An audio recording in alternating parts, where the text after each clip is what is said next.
তোমাকে যদি তোমাকে যদি সুন্দর একটা বর এনে দিই, হ্যাঁ, তাহলে তুমি বিয়ে করবে তো? হ্যাঁ, সুন্দর একটা বর এনে দেবো, বিয়ে করবে তো বাবা? হ্যাঁ, এত এত তোমার এখন বন্ধু বন্ধু ইচ্ছে হচ্ছে, আমরা বুঝতে পারছি।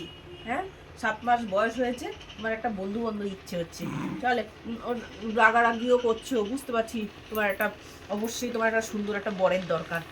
ঠিক আছে, এনে দেবো। ও বাবা বাবা বাবা, এমন রেগে যাচ্ছে কেন?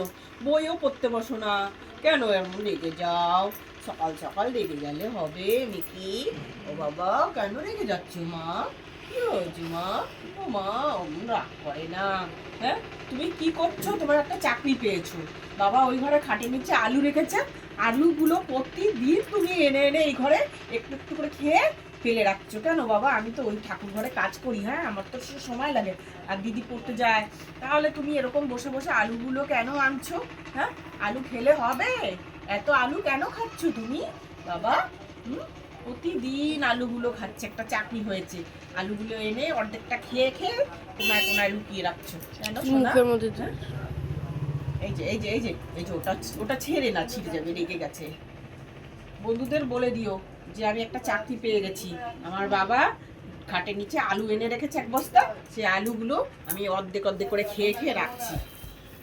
ধরিস না ধরিস না, রেগে গেছে আমার বাবাটা। সোনাকে আজকে স্নান করিয়ে দিবি, সোনাই আজকে স্নান করিয়ে দিবি আমার সোনাটাকে। না না না না না, মাথা গরম আছে, মাথা গরম আছে। ঠিক আছে ঠিক আছে, টাটা। বন্ধুদের বলো একটা লাইক দিয়ে দেবে। হ্যাঁ।